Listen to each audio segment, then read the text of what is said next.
জার্মানির ফ্রাঙ্কফুর্টে বন্ধন সাংস্কৃতিক গোষ্ঠীর উদ্যোগে ঈদ পূর্ণমূল্যায়নী উৎসব হয়েছে। গান পরিবেশন এবং বিভিন্ন সামাজিক, সাংস্কৃতিক ও রাজনৈতিক ব্যক্তিত্বের উপস্থিতিতে অনুষ্ঠান ছিল জমজমাট। ফাতেমা রহমান রুমার রিপোর্টে দেখুন বিস্তারিত। জার্মানির বাণিজ্যিক শহর ফ্রাঙ্কফুর্টে বন্ধন সাংস্কৃতিক গোষ্ঠীর উদ্যোগে মনোমুগ্ধকর আয়োজনের মধ্য দিয়ে ঈদ পুনর্মিলনী উৎসব অনুষ্ঠিত হয়।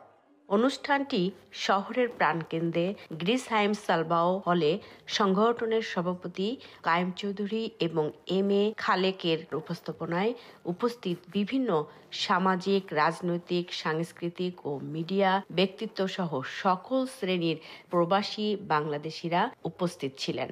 আমার মনে হয় ইউরোপের মধ্যে সবচেয়ে পুরাতন একটি সংস্থা বন্ধন সাংস্কৃতিক গোষ্ঠী। বন্ধন সাংস্কৃতিক গোষ্ঠীর সর্বসময়ের চিন্তা ভাবনা বাংলা সংস্কৃতিকে প্রবাসের মাটিতে ধারণ করা। এজন্য আমরা বলি যেখানেই যাই সেখানে ওরা দেখি অন্তত কিছু পাইতেও পারি। এজন্য বাংলা সংস্কৃতিকে আমরা এভাবে লালন করছি। প্রকৃতি ছিল পূর্ণিমা চাঁদের আলোয় আলোকিত, আর এই অনুষ্ঠানে মেধার আলোয় বিকাশিত জনপ্রিয় শিল্পী নিম্মিকাদের ও তাপসী রায় গান গেয়ে সম্মানিত দর্শক শ্রোতাদের মাতিয়ে রাখেন।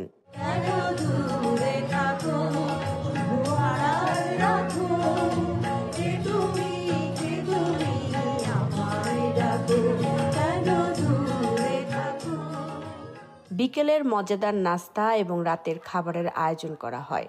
প্রবাসী বাংলাদেশিদের অংশগ্রহণে এক টুকরো ছোট্ট সবুজ বাংলাদেশে পরিণত হয়েছিল পুরো অনুষ্ঠান। Fatema Rahman Ruma, I one TV, Frankfurt, Germany.